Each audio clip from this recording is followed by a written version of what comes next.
Aditya Dhar, you are just a genius rascal. कि रणवीर सिंह ने वो झटूलपना जो मचाया था, पर पूरी टीम ने, आदित्य धर ने रिएक्ट क्यों नहीं किया? क्योंकि रणवीर सिंह का कभी कभी धैर्य का टूटना देश के लिए अच्छा होता है। हिंदुस्तान के सबसे बड़े दुश्मन हिंदुस्तानी ही हैं, पाकिस्तान तो दूसरे नंबर पे आता है। इस बंदे के साथ बॉलीवुड ने कितना अन्याय किया है ये हमें अब दिख रहा है। This man is proving his actual worth again. मगरमच्छ पर भरोसा कर सकते हैं पर बलोच पर नहीं। काइयां क्रूर, नफरती, खतरनाक, विध्वंसक, दयाहीन, निष्ठाहीन। लेकिन जब जब आंखें दिखी हैं, वो लिटरली स्क्रीन के थ्रू आपके अंदर झांकने का प्रयास कर। वो केवल एक पात्र नहीं प्ले कर रहा है, ये पूरी पाकिस्तानी विचारधारा को जो लौंडेबाजी चलती है ना पाकिस्तान में, उनकी पहचान है। 47 की उम्र में 27 की लड़की से शादी, आइडियोलॉजिकली करप्टेड है, बच्चाबाज का जो स्क्रीन पे चित्रण है। हेलो दोस्तों, राम राम दोस्तों। फाइनली इंतजार खत्म हुआ और साल की सबसे अवेटेड, सबसे बड़ी फिल्म आ चुकी है। 5 दिसंबर 2025 को धुरंधर थिएटर्स में लग चुकी है। अब साल की सबसे अवेटेड फिल्म थी, ये तो नॉर्मल सा फैक्ट है, सीधी सी बात है, इंतजार हो रहा था।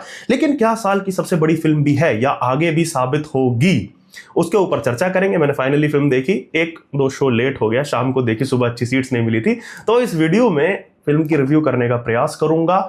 जैसा कि आप जानते हैं, कोई स्पॉइलर फिल्म के बारे में नहीं दिया जाएगा, कहानी के बारे में नहीं दिया जाएगा, जैसा कि नॉर्मली होता है इस चैनल पे। तो अगर आप इस चैनल पे पहली बार आए हैं तो कृपया करके चैनल सब्सक्राइब कर दीजिएगा, बेल आइकन दबा दीजिएगा, ताकि मैं जो भी नई वीडियो डालूं आपके पास नोटिफिकेशन पहुंच जाए। और अगर ये वीडियो अच्छा लगे, आपको लगे कि मैंने न्याय किया है फिल्म के साथ, फिल्म का रिव्यू करने में, तो कृपया करके इस वीडियो को साझा अवश्य करें, अकेले आनंद ना उठाएं। आइए आरंभ करते हैं। तो सर्वप्रथम डायरेक्टर की बात, आदित्य धर जैसा कि हम सब जानते हैं उरी के निर्देशक हैं। हाल ही में बारामूला फिल्म आई थी, उसके प्रोड्यूसर थे। इस बार दोबारा से डायरेक्शन कर रहे हैं, लिखी भी उन्होंने ही है, डायरेक्शन भी वही कर रहे हैं। ये इनकी दूसरी फिल्म है as a director, as a writer.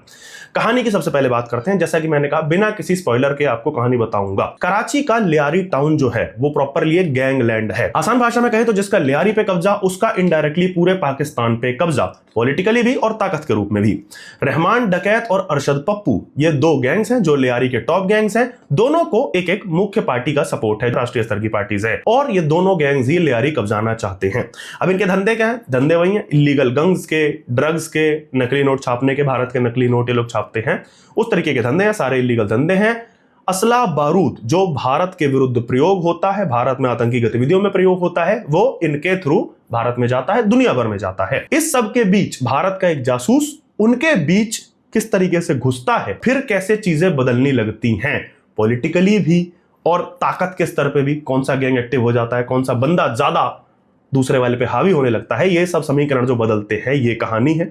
जिसमें आईएसआई और एक एनकाउंटर स्पेशलिस्ट पुलिस वाला पाकिस्तान का और कुछ नेता, रोचक पात्र जिन्होंने निभाया है, वो सब इन्वॉल्व हैं। इस सब को मिला जुला के जब आप एक फुल ऑन एक्शन, धमाकेदार बीजीएम और धमाकेदार डायलॉग्स के साथ एक स्क्रिप्ट तैयार करते हैं और उसे स्क्रीन पे उतारते हैं, उसी का नाम है धुरंधर।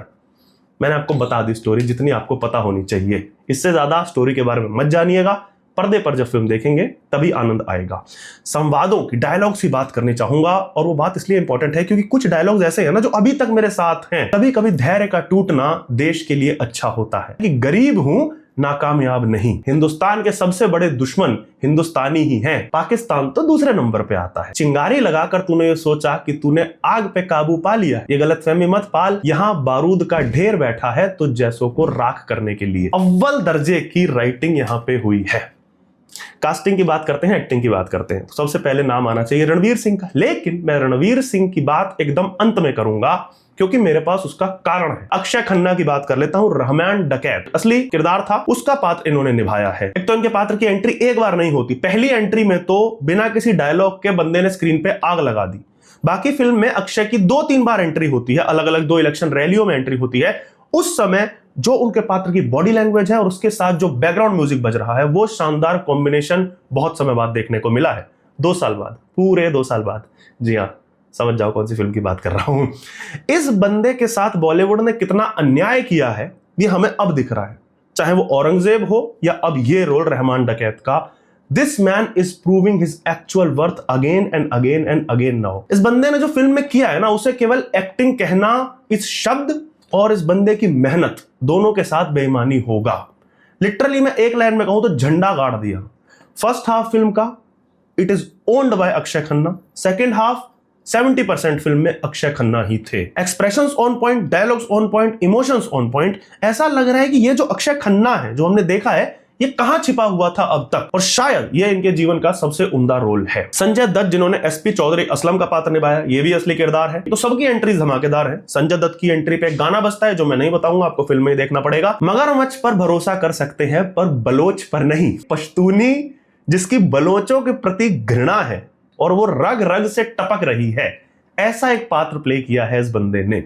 एंड संजय दत्त बीइंग संजय दत्त, इस पिक्चर में भी ही वाज प्लेइंग हिमसेल्फ, क्योंकि जिस तरीके के रोल उन्हें मिलते भी हैं, अब जो उन्हें ऑफर होते हैं, उसके लिए उन्हें कुछ प्रिपरेशन नहीं करनी पड़ती शायद, जैसा कि ये रोल था। वो एक दिन सुबह उठ के कि हाँ ऐसा एक रोल करना है चौधरी असलम का, तो संजय दत्त ने बोला हाँ ये तो मैं रियल लाइफ में हूं, मैं कर दूंगा। काइयां, क्रूर, नफरती, खतरनाक, विध्वंसक, दयाहीन, निष्ठाहीन सब लग रहे हैं स्क्रीन पे। माधवन अजय सान्याल बने। जी हाँ, अजय सान्याल, हाँ मान लिया हमने। एक्चुअली वो रोल जो इंस्पायर्ड है, सीधी सी बात है, अजीत डोभाल है वो, आईबी प्रमुख बने हैं। एक चीज के लिए मैडी की तारीफ करनी होगी, जो एक्सेंट पकड़ा है ना उन्होंने, वही अजीत डोभाल वाला। आप उनके कहीं पे भाषण सुनेंगे, कहीं पे अगर वो बात कर रहे होते हैं, एक गले की एक खराश सी जो महसूस होती है उनकी आवाज में आती है, वो मैडी ने इतना जबरदस्त पकड़ा है कि अगर आपने सुना हुआ होगा अजीत डोभाल को पहले, तो आप कहोगे भाई ऐसा लग रहा है स्क्रीन पे उतर आया। मैडी का जो पात्र है वो केवल एक पात्र नहीं है, वो जब जब स्क्रीन पे आता है, जब जब कोई डायलॉग बोलता है, उसमें कुछ पॉलिटिकल एंगल है, उसका कुछ मीनिंग है, वो केवल एक संवाद लिखा हुआ नहीं है पेपर पे। 2014 से लेके अब तक जो देश में 2.5 फ्रंट जो है ना, 0.5 फ्रंट, उसके अगेंस्ट जो हो रहा है, खास करके पाक में जो चल रहा है, उत्तर प्रदेश में 2017 के बाद जो हुआ है, उस 0.5 फ्रंट के साथ, उस सब की नींव किस तरीके से 10-15 साल पहले रखी जा चुकी है, ये सब मैडी के पात्र के डायलॉग्स में झलकेगा। फिल्म में जितना भी स्क्रीन टाइम मैडी के पात्र के पास था, उस बंदे ने अपनी आंखों से आपको विचलित किया है। हालांकि ज्यादातर जगह पे आंखें दिख नहीं रही, उन्होंने चश्मा लगा रखा है, लेकिन जब जब आंखें दिखी हैं, वो लिटरली स्क्रीन के थ्रू आपके अंदर झांकने का प्रयास करता है। अब आप समझ लीजिए कैसा रोल किया गया है। उतना स्क्रीन टाइम नहीं है मेरे ख्याल से, आने वाली फिल्म में होगा। अब इसमें कोई छुपा नहीं है और ये कोई स्पॉइलर भी नहीं है कि ये 2 पार्ट्स में फिल्म बनने वाली है। पहली आ चुकी है, अगली मार्च में आनी है। ये धुरंधर 1 थी, अगली 2 आएगी। अर्जुन रामपाल, मेजर इकबाल, क्योंकि आईएसआई प्रमुख बने हैं, उनकी एंट्री में एक सिंबोलिज्म है, वो भी मैं यहां बताऊंगा नहीं, आपको फिल्म में देखना होगा और समझना होगा। अगर आपने देख ली है तो कमेंट में बता सकते हैं, स्पॉइलर तो वैसे नहीं है ये। उस बंदे के हर सीन में एक सिंबोलिज्म है। वो केवल एक पात्र नहीं प्ले कर रहा है, ये पूरी आईएसआई और पाकिस्तानी विचारधारा को रिप्रेजेंट कर रहा है। स्क्रीन टाइम भले ही उसका कम है बाकियों की तुलना में, हो सकता है जैसा कि मैंने बताया सेकंड पार्ट में जो स्टोरी आगे बढ़ेगी उसमें इसका मेजर रोल होगा और दिखेगा। और जितना किया है उसमें मजा आया है, लिटरली आपको घिन आ जाएगी उस पात्र से, इस तरह का रोल उसने निभाया है। सारा अर्जुन जो हमारी लीड एक्ट्रेस थी, यालीना का उन्होंने पात्र निभाया है, यार मुझे उतना बढ़िया नहीं लगा, उतना बेकार नहीं लगा, बहुत ही एवरेज लगा, क्योंकि उनका स्क्रीन टाइम भी कम था और जितनी बार स्क्रीन पे आई हैं वो एक्सप्रेशन के साथ कुछ नया क्रिएट नहीं कर पाई। वो लग रहा है कि फर्स्ट टाइमर है, पता नहीं क्यों, वो जानवी कपूर टाइप थोड़ी सी वाई मुझे, अब पता नहीं ऐसा क्यों है। आगे आने वाली फिल्म में इनका कुछ बड़ा रोल हो या ना हो, कुल मिला के ठीक है, लव स्टोरी एंगर डालना था, उसके लिए डाला गया है।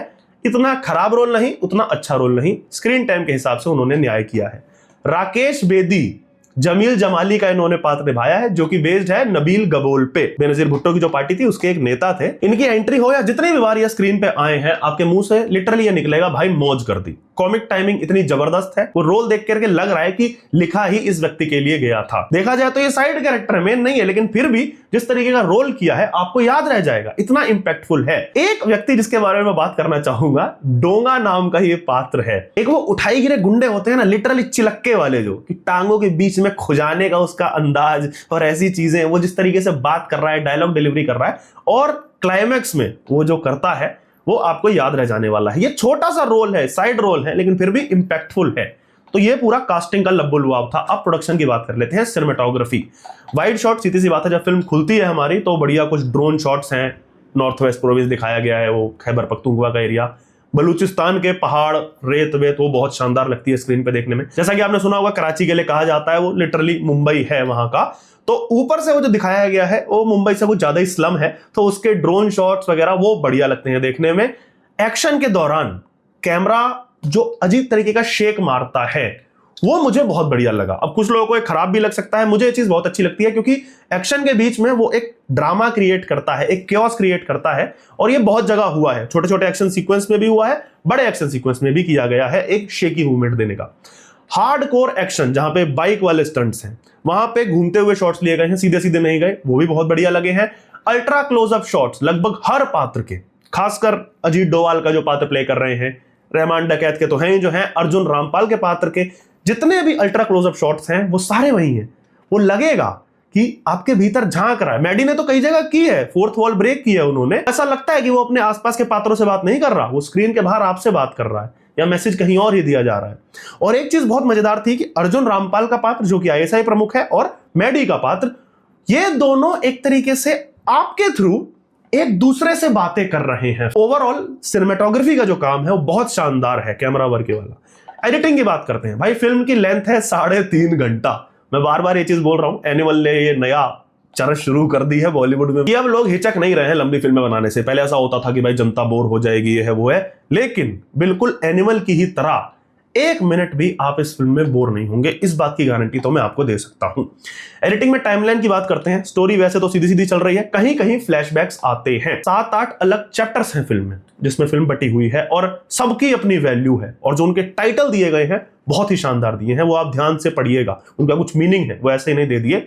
बैकग्राउंड म्यूजिक में बहुत सही ट्रांजिशंस हैं, और सोचिए बैकग्राउंड म्यूजिक और एडिटिंग में ट्रांजिशंस का जो खिचड़ी तैयार की गई है वो इतनी बढ़िया लगती है कि जो भी आपका चैप्टर शुरू होता है, बैकग्राउंड म्यूजिक हमारा धमाकेदार चल रहा है और चैप्टर चेंज होता है उसी समय, तो एक पर्टिकुलर पॉज जो बहुत अनकंफर्टेबल लगता है स्क्रीन पे, लेकिन वो क्यों हो रहा है जब आपको पता चलेगा तो आपको आनंद आएगा। ब्लास्ट थोड़े जो आग है 2-3 जगह, वो थोड़ा थोड़ा फेक लगता है, लेकिन एक चीज जो फाइनली सही हो गई है, खून बहुत अच्छे से दिखाया गया है। जो बॉलीवुड का एक टिपिकल प्रॉब्लम है, मैं कई बार कहता ही हूं, वो खून का चत्ता जो होता है, चकत्ता, वो सबका वो सेम है, वो सबने वीएफएक्स की पकड़ रखा है, सबका खून एक तरीके से निकलता है। यहां पे सच का खून दिखाया गया है, प्रयास किया गया है, वो पोमोग्रेनेट जूस जो होगा जो भी, उसको बहुत अच्छे से दिखाया गया है। और अच्छे से मैं इसलिए कह रहा हूं कि आपको घिन आ सकती है अगर आप आसानी से विचलित होते हैं। बैकग्राउंड म्यूजिक भाई शाश्वत सचदेव, दोनों हाथ जोड़ करके नमन रहेगा इतना शानदार संगीत बनाने के लिए।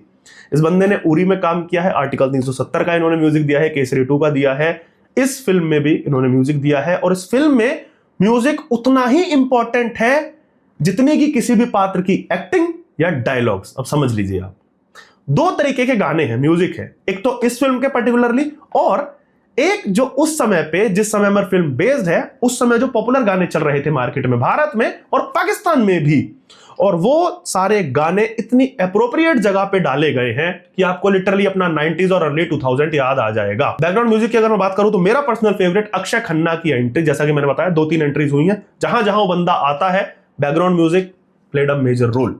बाकी चेस सीक्वेंस है, एक्शन है, उसके दौरान धमाकेदार बैकग्राउंड म्यूजिक बजा है। एक बलूचिस्तान वाला सीक्वेंस है, बलूचिस्तान जाते हैं, वो जो एक बलूची टच दिया गया है म्यूजिक का, मजा आ जाने वाला है आपको देख के। तमसो मां ज्योतिर्गमया, इसको कितने सुंदर अंदाज में स्क्रीन पे डाला गया है, वो आपको मजा आ जाएगा देख करके। दिलजीत की आवाज में एक गाना, वो बहुत ही अप्रोप्रिएट जगह पे डाला है, लियारी के पूरे टाउन को हमारा पात्र जो है रणवीर सिंह का, वो जान रहा है। एक रोमांटिक गाना भी है, उसका होना ना होना बराबर था। एक आइटम नंबर है, वो हर बार की तरह वही टिपिकल बॉलीवुड फिल्म, लेकिन जहां पे वो डाला गया है वहां पे आपको मजा आएगा। कारवां की तलाश, वो पहले ही हिट हो गया था, उसका जो उतना सा वर्स था। मेरा पर्सनल फेवरेट दिलजीत और हनुमान काइंड का जो एस गाना है, जो हाल ही में रिलीज हुआ था, एक बार जरूर सुनिएगा। मेन तो एक गाना था ही जो सबसे पहले टीजर के साथ हमारा है, ना दे दिल परदेसी नू। ये हो गया फिल्म के गानों का लब्बुलुआब। एक बात को लेकर के आप सुनिश्चित रहिए कि इसके भी एडिट्स उसी तरह कटेंगे, इसका बैकग्राउंड म्यूजिक उसी तरह फटने वाला है आने वाले समय में, जो आपको एनिमल के देखने को मिलते हैं। चाहे वो कुल्हाड़ी वाला सीक्वेंस हो एक्शन वाला, चाहे वो वॉक वाला हो रणबीर कपूर का, इसमें भी ऐसे कई सीक्वेंसेस हैं जो आपको देखने को मिलेंगे, क्योंकि फिनोमिनल म्यूजिक है उस जगह पे। कंपैरिजन का कोई पॉइंट नहीं है, लेकिन हाँ, एनिमल के बाद अगर किसी हिंदी फिल्म ने दोबारा से वो लेवल टच किया है तो वो धुरंधर है। बीच में कई आई थी, साउथ इंडियन फिल्में आई थी, कुली आई थी, उसमें अनिरुद्ध का म्यूजिक था, वो तो अपने आप में मार्वल था, लेकिन मैं हिंदी फिल्म की बात कर रहा हूं। प्रोडक्शन डिजाइन की बात करनी चाहूंगा, कितनी बढ़िया भाई इन्होंने रेखी की है। लिटरली जो बसेस हैं, ट्रक्स दिखाए गए हैं, एकदम वही पंजाबी पाकी स्टाइल जो होता है, झालरें टंगी हुई हैं बसेस में, एक कशीदाकारी सी हो रखी है, फोटो लगी हुई है, वो बहुत बढ़िया दिखाया गया है। सबका अटायर बहुत शानदार, वो कराची पंजाबी लुक, सलवारें पहन रखी हैं। वैसे तो सलवारें क्यों पहनी थी पाकिस्तानियों ने और खासकर उनकी आर्मी क्यों पहनती है वो तो हम जानते ही हैं, लेकिन वही मेल्स ने सलवार कुर्ता पहना हुआ है, लड़कियों ने वही शीशे वाले सूट जो होते हैं उस तरीके के। व्हीकल्स की बहुत अच्छी रेकी की गई है। अब अंत में आते हैं पॉजिटिव्स और नेगेटिव्स पे फिल्म के। एक चीज जिसकी प्रशंसा करनी चाहूंगा आदित्य धर ने दिखाई है, जो लौंडेबाजी चलती है ना पाकिस्तान में, लिटरली ये उनकी पहचान है, उसका जो स्क्रीन पे चित्रण है उसको आपको देख के मजा आ जाएगा कि यार ये इनकी असली औकात। पाकिस्तान में इल्लीगल बंदूकों का जो कारोबार, एक पूरा पैरेलल मार्केट चलती है। तो आप यूट्यूब पे जाएंगे, आपको खैबर पख्तूनख्वा की ऐसी वीडियोस दिख जाएंगे जहां पे लोग इल्लीगल हथियारों की बड़ी बड़ी डिलीवरीज लेने आते हैं तो उनको टेस्ट करके दिखाए जाते हैं। पाकिस्तान के पूर्व प्रधानमंत्री इमरान खान पे एक बार गोली चली थी, वो जिस बंदूक से चली थी वो इसी तरीके की किसी अवैध कारखाने में बना था। 47 की उम्र में 27 की लड़की से शादी। जो मैं कह रहा हूं ना, असली पाकिस्तान आइडियोलॉजिकली करप्टेड है, बच्चाबाज है, उसको स्क्रीन पे उम्दा तरीके से उतार के दिखाया है। माधवन के संवादों की जैसे मैंने बात करी, इतने डीप रेफरेंसेस हैं कि यदि आपको उनके बारे में पता नहीं होगा तो वो आपके लिए ऐसे निकल जाएगा कि हाँ बढ़िया डायलॉग था, निकल गया। लेकिन अगर आपको उस डायलॉग की पीछे की डेप्थ पता होगी कि क्या रेफरेंस है, क्या ये रेफरेंस मारा जा रहा है, तो आपको सुन के मजा आ जाएगा। नेगेटिव जो फिल्म की मुझे लगी, वैसे मतलब इतनी शानदार बनी हुई है ना भाई फिल्म की, नेगेटिव ढूंढना पड़ रहा है। आपको ऐसा लग सकता है कि क्लाइमैक्स का जो फाइट सीक्वेंस है वो थोड़ा सा खिंचा हुआ है, या कई अन्य फाइट सीक्वेंस भी आपको लग सकते हैं कि यार 3 आदमी की लड़ाई थी 10 आदमी से, तो इतना कैसे खींचा हुआ है, फटाफट खत्म करो ना। लेकिन वो खींचा गया है 5-10 मिनट। कई लोग जिन्हें एक्शन पावर पैक परफॉर्मेंसेस बढ़िया लगती हैं उनको बढ़िया लगेगा, जिनको ऐसा नहीं लगता उनको थोड़ा सा खिंचा सा लग सकता है। अगर आप फिल्म मेकिंग में गानों की इंपॉर्टेंस समझते हैं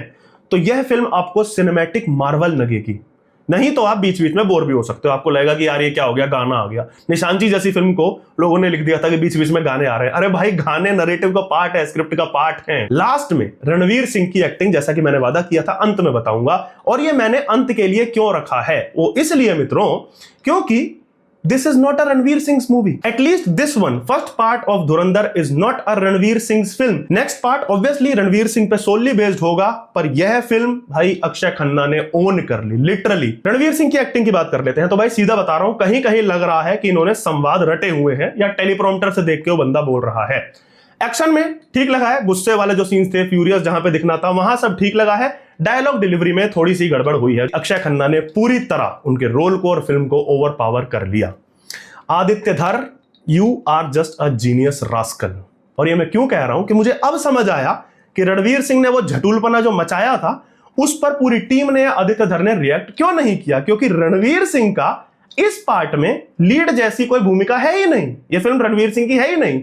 रणवीर सिंह की फिल्म धुरंधर 2 होने वाली है जो कि मार्च में आएगी। आप ये मान लीजिए कि हम रणवीर सिंह की बात किए बिना भी धुरंधर 1 की बात कर सकते हैं, बहुत अच्छे से कर सकते हैं। रणवीर सिंह के अलावा भी उसमें बहुत सारे एलिमेंट हैं जो कि रणवीर सिंह से अव्वल दर्जे ज्यादा अच्छे हैं। Last but not the least कि इस फिल्म को देखें या नहीं, भाई एक लाइन में बताऊं तो शायद इसीलिए आदित्य धर ने कोई प्रमोशन नहीं किया, टीम ने कोई प्रमोशन नहीं किया, कि उस बंदे को अपने बनाए काम पे इतना भरोसा था।